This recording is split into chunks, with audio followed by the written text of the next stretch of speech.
उत्तराखंडेर पिथौरागढ़ जिलाয় অবস্থিত ওম পর্বত উচ্চতা প্রায় ৫,৫৯০ মিটার। তার অন্যান্য শিলা ও বরফের গঠনের জন্য বিখ্যাত। পর্বতটির চূড়ায় প্রাকৃতিক বরফ জমার কারণে পবিত্র হিন্দু প্রকৃত ওম পর্বত ফুটে ওঠে।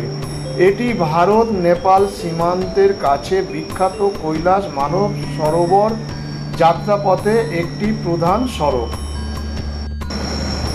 ওম পর্বতের প্রধান বৈশিষ্ট্য হল এর গায়ে প্রাকৃতিকভাবে গঠিত ওম চিহ্ন।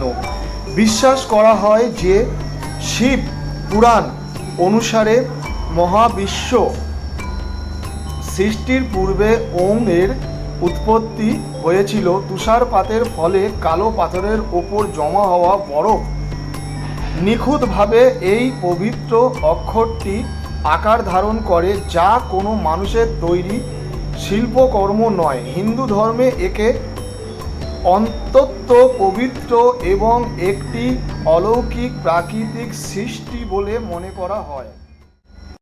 Welcome to my new YouTube channel. বন্ধুরা, টাইটেল আর থাম্বনেল দেখে নিশ্চয়ই বুঝতে পেরেছো যে আজ আমি কোথায় ট্যুর করতে চলেছি। হ্যাঁ বন্ধুরা, আজ আমি আদি কৈলাস ট্যুর করতে চলেছি। 1310 কিলোমিটার আজকে আমার ট্রেন জার্নি আছে। আর এই ব্লগটা আজকে আর বাইকে হচ্ছে না বন্ধুরা, আজ আমি ট্রেন জার্নি করতে চলেছি। আর আজকের আমার এই ভ্রমণে আমার সঙ্গে থাকছে আরও 8 জন, অর্থাৎ আমাকে নিয়ে 9 জন। অনেক বড় জার্নি হতে চলেছে বন্ধুরা। 1310 কিলোমিটার হাওড়া স্টেশন থেকে জার্নি করে আজ রাত ট্রেনে স্টে করব এবং আগামীকাল সকাল 7টা নাগাদ আমরা লালকোয়া স্টেশনে নামবো। আর ওখান থেকে আমাদের পরের জার্নি শুরু হবে। বন্ধুরা সঙ্গে থাকো, দেখতে থাকো। আমি এখন এখান থেকে যাব সোনারপুর থেকে আমাদের যে গ্রুপ আছে তাদের সাথে মেট করে ওখান থেকে ওলা অথবা উবের করে আমরা যাব হাওড়া স্টেশন থেকে আমাদের জন্য অপেক্ষা করছে লালকোয়া এক্সপ্রেস। লালকোয়া এক্সপ্রেসের আজকে সম্পূর্ণ জার্নি থাকবে এবং লালকোয়া এক্সপ্রেসের টোটাল তথ্য থাকবে এই ভিডিওর মাধ্যমে। তো বন্ধুরা চলো, আজকে আর ভিডিওটা বেশি বড় করবো না, আজকের এই জার্নি শুরু করছি আমার বাড়ির থেকে। তো বন্ধুরা সঙ্গে থাকো, দেখতে থাকো। আর ভিডিওটা ভালো লাগলে জাস্ট একটু সাপোর্ট করো। বন্ধুরা, ঘড়িতে সময় হয়েছে 6:55। আমরা বাড়ির থেকে এই পর্যন্ত প্রায় 1 ঘন্টা 10 মিনিট গাড়ি জার্নি করে হাওড়া স্টেশন পৌঁছে গেছি। এখন আমরা পায়ে হেঁটে হাওড়া স্টেশনের ভেতরে ঢুকে সেখানে 8 নম্বর প্ল্যাটফর্মে সম্ভবত হাওড়া টু লালকোয়া এক্সপ্রেস দিয়ে থাকে। তো চলুন বন্ধুরা, আগে আমরা ভেতরে যাই। আমাদের এই ট্রেনটি দাঁড়িয়ে আছে, আমাদের কোচ খুঁজে নিই B1 প্লাস B3।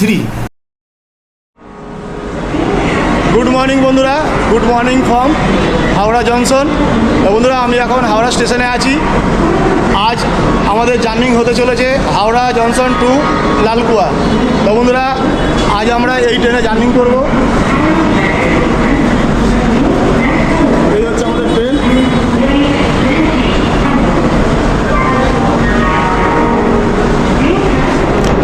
বগি নাম্বার B1 আর সিট নাম্বার হচ্ছে 869।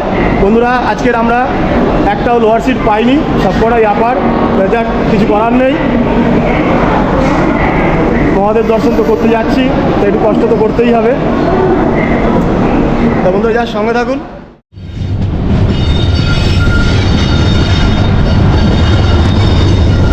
বন্ধুরা, এই হাওড়া টু লালকোয়া এক্সপ্রেস একদম রাইট টাইমে হাওড়া স্টেশন থেকে ছেড়ে দিয়েছে। আর এই ট্রেনটির প্রথম স্টপেজ হবে বর্ধমান। বন্ধুরা, 12:353 হাওড়া টু লালকোয়া এক্সপ্রেস, এই ট্রেনটির কিছু ইনফরমেশান দিয়ে রাখি। বন্ধুরা, 12:353 হাওড়া টু লালকোয়া এক্সপ্রেস প্রতি শুক্রবার হাওড়া জংশন থেকে সকাল 8:15 ছেড়ে পরের দিন সকাল 6:55 উত্তরাখণ্ড লালকোয়া জংশন পৌঁছায়। এই ট্রেনটি মোট 1301 কিলোমিটার পথ অতিক্রম করে লালকুয়া পৌঁছায়। সময় লাগে 22 ঘন্টা 40 মিনিট। বন্ধুরা, এবার আমরা জেনে নেব এই ট্রেনে মোট কটি কোচ আছে এবং কি কি। বন্ধুরা এই ট্রেনে মোট 21টি LHB কোচ রয়েছে, যার মধ্যে প্রথমেই রয়েছে জেনারেট কার দুটো, সাধারণ কামরা 4টি, সামনে দুটো পেছনে দুটো, স্লিপার ক্লাস 8টি, সামনে 4টি পেছনে 4টি, এসি 3 টায়ার 2টি, এসি 3 টায়ার 4টি, এসি 2 টায়ার 2টো। বন্ধুরা হাওড়া জংশন থেকে আমরা এই পর্যন্ত 100 কিলোমিটার পথ জার্নি করে এখন পৌঁছে গেলাম বর্ধমান জংশন। আর এটা হচ্ছে আজকের যাত্রার প্রথম হল্ট, এখানে 5 মিনিট দাঁড়াবে। 12-353 হাওড়া টু লালকুয়া এক্সপ্রেস হাওড়া থেকে ছেড়ে লালকুয়া পর্যন্ত যাত্রাপথে এই ট্রেনটি মোট 17 থেকে 19টি স্টেশনে থামে, যার মধ্যে প্রথম স্টপেজ হচ্ছে হাওড়া থেকে ছাড়ার পরে Bardhaman junction, Durgapur, Asansol, Dhanbad, Gaya, Dehri, Sasaram, Pandit Deendayal, Varanasi, MBDP, Pratapgarh junction, Amethi, Raebareli, Lucknow, Bareilly junction, Bareilly city, Izzatnagar, ইচ্ছা হয়ে লালকুয়া পৌঁছায়। বন্ধুরা এবার আমরা জেনে নেব এই ট্রেনটির ভাড়া সম্বন্ধে। স্লিপার ক্লাসের ভাড়া হচ্ছে 570 থেকে 635 টাকা, এসি 3 টায়ার 1505 টাকা, এসি 2 টায়ার 2175 টাকা থেকে 2280 টাকা, সাধারণ সংরক্ষিত কামরার 320 থেকে 340 টাকা কাউন্টার টিকিট। বন্ধুরা হাওড়া থেকে লালকুয়া যাওয়ার জন্য আরও একটি ট্রেন আছে, যেটি হচ্ছে দৈনিক ট্রেন। ট্রেনটির নাম হচ্ছে বাগ এক্সপ্রেস 1319। এই ট্রেনটি হাওড়া থেকে প্রতিদিন রাত 9:40 ছাড়ে। গন্তব্যে পৌঁছাবার সময় সকাল 9:30। তৃতীয় দিনে কাঠগোদাম পৌঁছায়। মোট সময় প্রায় 35 ঘন্টা 50 মিনিট। মোট দূরত্ব 1514 কিলোমিটার। তবে বন্ধুরা আমার মতে হাওড়া থেকে লালকুয়া যাওয়ার জন্য সবচেয়ে জনপ্রিয় ট্রেন হচ্ছে হাওড়া টু লালকুয়া এক্সপ্রেস 12-353। আমাদের ট্রেন এখন দুর্গাপুর ছেড়ে বেরিয়ে যাচ্ছে। পরবর্তী হল্ট হচ্ছে আসানসোল। আপনারা চাইলে হায়ার সিটিসি অ্যাপ থেকে যাচাই করে নিতে পারেন।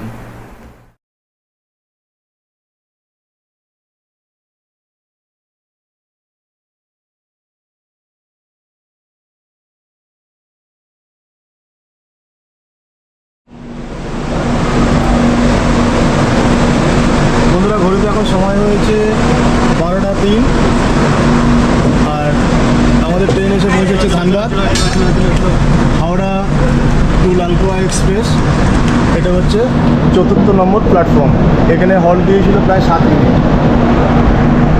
ট্রেন মোটামুটি একদম সঠিক টাইমেই চলছে।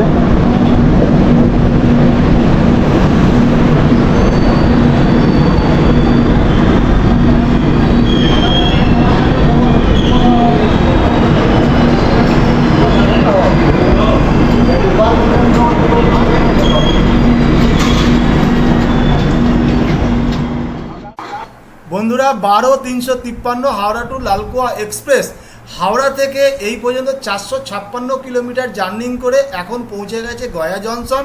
এটি হচ্ছে পঞ্চম হল্ট। পরবর্তী হল্ট হচ্ছে সাসারামপুর। আর আসুন ব্যাক ক্যামেরায় এই গয়া জংশনটি দেখাই। আর এই হচ্ছে গয়া জংশন প্ল্যাটফর্ম। এখানে হল্ট করবে প্রায় 5 মিনিট।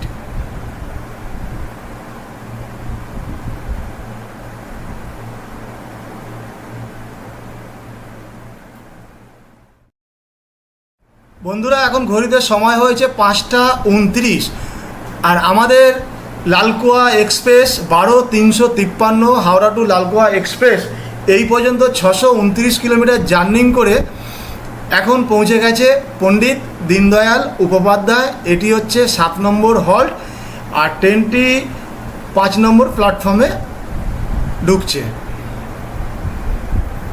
এই হচ্ছে পণ্ডিত দীনদয়াল উপাধ্যায় স্টেশন। কত বড় স্টেশন দেখুন বন্ধুরা। এখন ঘড়িতে সময় হয়েছে রাত্রি 9টা, আর আমাদের এই train 12-353 Howrah to Lalkuan express এই পর্যন্ত 680 কিলোমিটার জার্নিং করে এখন পৌঁছে গেছে বারাণসী জংশন।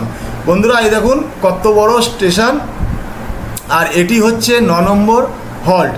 পরবর্তী হল্ট হচ্ছে প্রতাপগড় জংশন।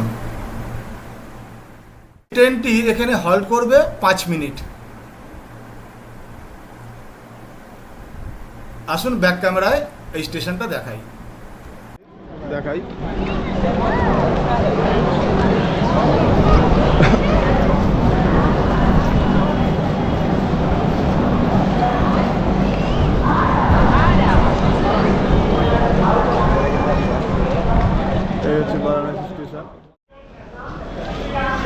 গুড মর্নিং বন্ধুরা, good morning from Lalkuan junction.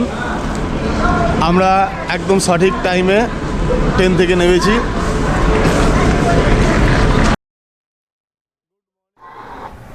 Good morning from Lalkuan junction. বন্ধুরা আমরা হাওড়া থেকে 1310 কিলোমিটার ট্রেন জার্নি করে আমরা ফাইনালি লালকুয়া জংশন পৌঁছে গেছি। এখন সময় হয়েছে 6:55। তো বন্ধুরা খুব ভালো আমাদের জার্নি হয়েছে, একদম লেট হয়নি, সঠিক টাইমে ট্রেনটি আমাদের লালকুয়া পৌঁছে দিয়েছে। আর একটা বিষয় বলে রাখি বন্ধুরা, গতকাল রাত্রে বারাণসীর পর এই ট্রেনের বিষয় আপডেট দিতে পারিনি। তার কারণ হচ্ছে আগের দিন খুব ক্লান্ত ছিলাম, বারাণসীর পর ঘুমিয়ে পড়েছি। সকালে ঘুম থেকে উঠে দেখছি আমরা লালকুয়া পৌঁছে গেছি। তো বন্ধুরা যাই হোক, লালকুয়া তো পৌঁছে গেলাম। এখন আমাদের মূলত কাজ হচ্ছে স্টেশনের বাইরে গিয়ে একটি গাড়ির ব্যবস্থা করার। যদি আপনারা গ্রুপে থাকেন 8 জন 10 জন বা 15 জন গ্রুপে থাকেন, তাহলে চেষ্টা করবেন একটা টেম্পু ট্রাভেলার কার রিজার্ভ করে নেওয়ার। লালকুয়া থেকে টেম্পু ট্রাভেলার কার ধারচুলা পর্যন্ত ভাড়া নেবে 14 থেকে 15 হাজার টাকা, তবে বার্গেনিং করে নেবেন। আর আমাদের জন্যে অ্যারেঞ্জ করে রেখেছে মানব সরোবর ট্যুরিস্ট ক্যাব। ওই ক্যাব থেকে আমাদের গাড়ি দিয়ে রেখেছে, স্টেশনের বাইরে দাঁড়িয়ে আছে। জাস্ট আমরা স্টেশন থেকে বেরিয়ে গাড়িতেই বসবো। আমাদের ওই গাড়ির ভাড়া পড়েছে 14,000 টাকা। আর এই ক্যাবের নাম্বার আমি স্ক্রিনে দিয়ে রাখলাম বন্ধুরা, আপনারা চাইলে কন্ট্যাক্ট করে আপনারা আদি কৈলাস যাত্রার প্রোগ্রাম করতে পারেন। আর খুব সুলভ মূল্যে, অর্থাৎ খুবই কম বাজেটে উনি আদি কৈলাস, পঞ্চচুল্লি, ধারচুলা, উত্তরাখণ্ডে যেগুলো আছে উনি প্যাকেজ হিসাবে সব কিছু অ্যারেঞ্জ করিয়ে থাকেন। আপনারা অবশ্যই কন্ট্যাক্ট করে নেবেন। তো বন্ধুরা এই হচ্ছে আমাদের টেম্পু ট্রাভেলার কার। এটা হচ্ছে 19 সিটের গাড়ি, আমরা 9 জন আছি। এই গাড়িটির ভাড়া পড়েছে 14,000 টাকা। আমরা 9 জন শেয়ার করে নেব। আর দেখুন ড্রাইভারটাও খুব ভালো দিয়েছে, খুব সুন্দর স্মুথলি গাড়ি চালাচ্ছে, গাড়ি এগিয়ে চলছে নিজের গতিতে। বন্ধুরা আমাদের আদি কৈলাস যাত্রার আজ দ্বিতীয় দিন। আজকের ব্লগ শুরু করছি লালকুয়া জংশন থেকে, গন্তব্য ধারচুলা। ভোরের প্রথম আলোয় ঘুম ভাঙতেই শুরু হলো আমাদের আদি কৈলাস যাত্রার দ্বিতীয় অধ্যায়। আজকের গন্তব্য লালকুয়া থেকে ধারচুলা। সামনে অপেক্ষা করছে শত শত কিলোমিটার পাহাড়ি পথ, আর আমাদের সঙ্গী একটি টেম্পু ট্রাভেলার কার, যেখানে শুধু 9 জন সহযাত্রী নয়, রয়েছে অসংখ্য স্বপ্ন আর অজানা রোমাঞ্চক গল্প। শহরের কোলাহল ধীরে ধীরে হিমালয়ে যেতে লাগলো। রাস্তার দুই পাশে দাঁড়িয়ে থাকা বিশাল পাইন ও দেবদারুর বন যেন নীরবে আমাদের স্বাগত জানাচ্ছে। পাহাড়ের বুক চিরে আঁকাবাঁকা রাস্তা, এক পাশে গভীর খাদ, অন্য পাশে আকাশ ছোঁয়া সবুজ পাহাড়। প্রতিটি বাঁক যেন নতুন এক বিষয়। দূরে পাহাড়ের কোল বেয়ে নেমে আসা সাদা ঝর্ণাগুলো সূর্যের আলোয় রূপোর ফিতের মতো ঝলমল করছে। নিচে বেয়ে চলেছে পাহাড়ি নদী, তার স্রোতের শব্দ যেন প্রকৃতির নিজস্ব সুর, যা প্রতিটি মুহূর্তকে আরো জীবন্ত করে তুলেছে। জানালার বাইরে তাকালেই মনে হচ্ছে যেন কোনো সিনেমার দৃশ্যের মধ্যে দিয়ে আমরা এগিয়ে চলেছি। প্রতিটি কিলোমিটার আমাদের আরও কাছে নিয়ে যাচ্ছে সেই পবিত্র ভূমির, যেখানে যুগের পর যুগ ধরে সাধকরা খুঁজে পেয়েছেন শান্তি আর ঈশ্বরের স্পর্শ। এই পথ শুধু একটি ভ্রমণের রাস্তা নয়, এটি সাহস, বিশ্বাস আর স্বপ্নকে সঙ্গে নিয়ে এগিয়ে চলার এক অনন্য অভিযাত্রা।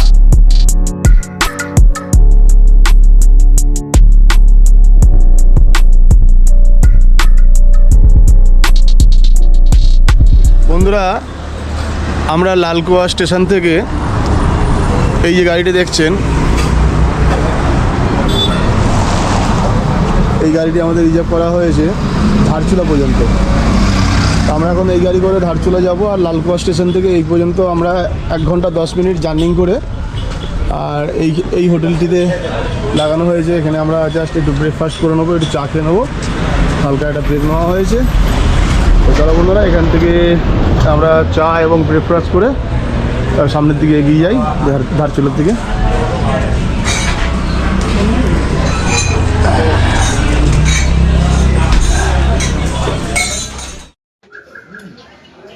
বন্ধুরা, ব্রেকফাস্টে আমরা কি নিয়েছি দেখুন, আলু পরোটা, টক দই, আর এদিকে দুটো মিক্স সবজি আছে, কাঁচা লঙ্কা, আচার।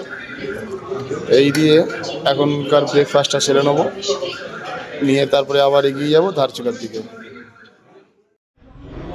তো বন্ধুরা, আমার ব্রেকফাস্ট করা হয়ে গেছে। আমি ব্রেকফাস্টে খেয়ে নিলাম 1 পিস আলু পরোটা, তার সঙ্গে টক দই, 2 রকম মিক্সড সবজি ছিল। ওই থালিটার প্রাইস পড়েছিল 100 টাকা। আর এই দেখুন, এই এখন খাচ্ছি এই গরম চা মাটির ভাঁড়ে, এটার প্রাইস পড়েছে 20 টাকা। তা মোট এখানে খরচ হলো 120 টাকা মাথা পিছু। ওরা সবাই কম বেশি চা খেয়েছে, তো এখানে খরচ হয়ে গেল মাথা পিছু 120 টাকা। আর তার সঙ্গে দেখাই আসুন এখানকার সৌন্দর্যটা, প্রাকৃতিক সৌন্দর্য দেখুন। এই দেখুন,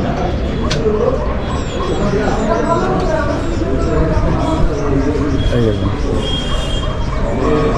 এই হচ্ছে পাহাড়, আর তার সঙ্গে নিচে একটা বয়ে চলেছে খরস্রোতা নদী। নদীটার নাম জানা নেই, যদি আপনারা জানেন তাহলে কমেন্ট করে জানাবেন। কি সুন্দর লাগছে না? বাহ!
বন্ধুরা, এখন ঘড়িতে সময় হয়েছে 3:32।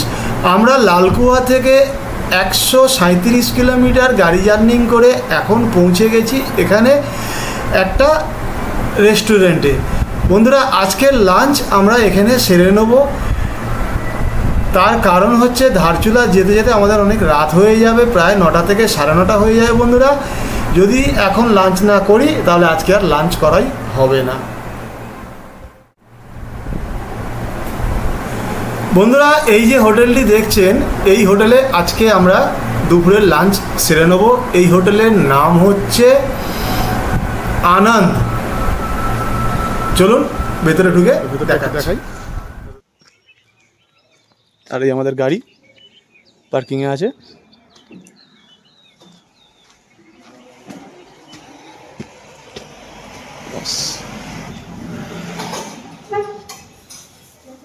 এই দেখুন,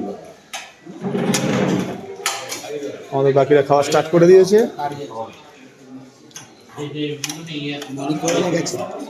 এই হচ্ছে এদের বেঙ্গল। খিদে পেয়েছে মেয়ে বলে আগে ভাত ডাল ভালো করে খাই বলে কি করেছে সব ভাত কারির সাথে বেরিয়ে দিয়ে আর সাথে মাছ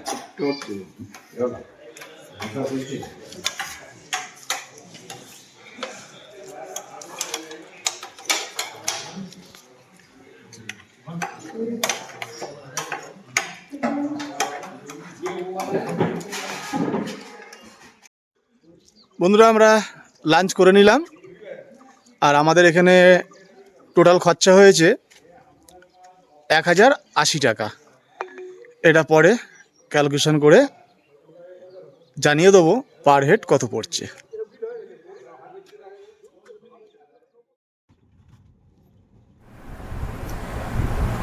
আমরা দুপুরের লাঞ্চ সেরে এখন আবার এগিয়ে চলেছি ধারচুলার উদ্দেশ্যে। দেখুন বন্ধুরা, কত বড় বড় ঘন পাইন, বনের মাঝখান থেকে কালো পিচের রাস্তা, অপরূপ সৌন্দর্য। এই সমস্ত কিছু উপভোগ করতে গেলে আপনাদেরকে আসতেই হবে উত্তরাখণ্ড আদি কৈলাস।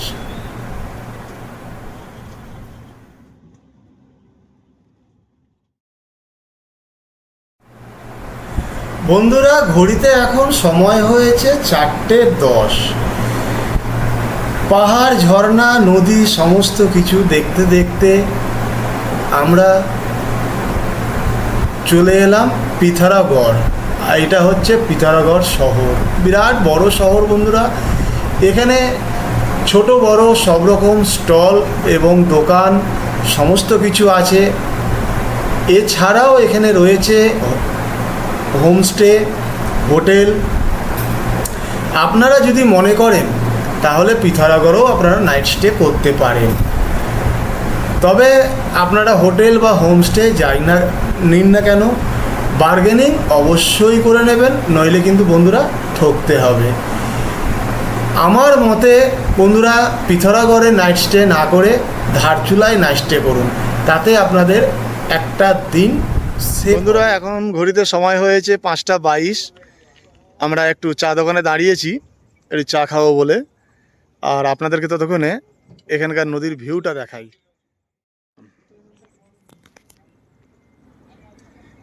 এই যে নদীটা দেখছেন, এই নদীটার নাম হচ্ছে রামগঙ্গা নদী। এই নদীটি গিয়ে সামনে আর একটা বড় রিভার আছে, ওখানে মিশ্রিত হবে। ওই রিভার থেকে আরও কিছুটা গিয়ে, মানে যেটা ধারচুলার ওখান থেকে ওটা কালী নদীতে মিশ্রিত হয়ে কালী নদীতে পরিণত হবে। আর এই হচ্ছে এখানকার ভিউ, অপরূপ সুন্দর।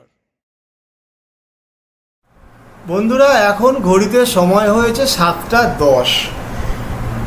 সূর্য ধীরে ধীরে পশ্চিমে হেলে পড়েছে, পাহাড়ের গায়ে ছায়ার লেখা শুরু হয়েছে। সামনে অপেক্ষা করছে সীমান্ত শহর ধারচুলা, আর তারাও ওপারে লুকিয়ে রয়েছে আদি কৈলাসের অলৌকিক আহ্বান। এইভাবে শুরু হলো আমাদের দ্বিতীয় দিনের যাত্রা, যেখানে প্রতিটি বাঁক, প্রতিটি নদী, প্রতিটি ঝর্ণা আর প্রতিটি পাহাড় লিখে চলেছে এক অবিস্মরণীয় গল্প। চলুন আপনিও আমাদের সঙ্গে এই স্বপ্নের পথে পা বাড়ান, কারণ এ শুধু একটি ট্যুর নয়, এ এক জীবনের সেরা অভিযানের শুরু। এখন রাত 8:30। পাহাড়ের নিস্তবতা ভেঙে আমাদের টেম্পু ট্রাভেলার ছুটে চলেছে ধারচুলার পথে। হঠাৎ ওই রাস্তার মাঝখানে হাজির শত শত ভেড়ার দল। মুহূর্তেই থেমে গেল আমাদের যাত্রা। চারিদিকে শুধু ভেড়ার ঘণ্টার টুংটাং শব্দ, পাহাড়ি হাওয়া শীতল স্পর্শ। মনে হচ্ছিল প্রকৃতি যেন আমাদের একটু থেমে তার সৌন্দর্য অনুভব করতে বলছে। কিছুক্ষণ পর রাখালের ইশারায় ধীরে ধীরে পথ ছেড়ে দিল ভেড়ার দল, আর শুরু হলো আমাদের স্বপ্নের পথে এগিয়ে চলা ধারচুলার উদ্দেশ্যে। বন্ধুরা, লালকুয়া থেকে আমরা ফাইনালি 370 কিলোমিটার গাড়ি জার্নিং করে এখন পৌঁছে গেছি ধারচুলা। আমাদের জন্য অ্যারেঞ্জ করে রেখেছে মানব সরোবর ট্যুরিস্ট ক্যাব থেকে আমাদের এই হোটেল। আর বন্ধুরা, এই হোটেলে যে আমরা রুম নিয়েছি, প্রত্যেকটা রুমের ভাড়া হচ্ছে 800 টাকা করে। আমরা 3টে রুম নিয়েছি, যেহেতু আমরা 9 জন আছি, 3টে রুমে 3 জন করে আমরা অ্যাডজাস্ট করে আজকে নাইট স্টে করব। আর এই হচ্ছে আমাদের রুম, একদম নিট অ্যান্ড ক্লিন, খুব সুন্দর। এত অল্প পয়সায় উত্তরাখণ্ডের মতো জায়গায় এরকম রুম পাওয়া খুবই টাফের ব্যাপার। তো বন্ধুরা, এই হচ্ছে রুম, ডবল বেড খাট রয়েছে দেখছেন। এখানে আমরা 3 জন অ্যাডজাস্ট করে ঘুমাবো। আর এখানে অনেকগুলো পাওয়ার পয়েন্ট রয়েছে, এই দেখুন, একটা টিভি রয়েছে, যদি বা কেউ টিভি দেখে না।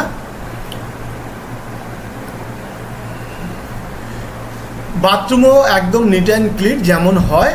তো বন্ধুরা, চলো দেখা হচ্ছে আগামীকাল নতুন এপিসোডে। Good night and good bye.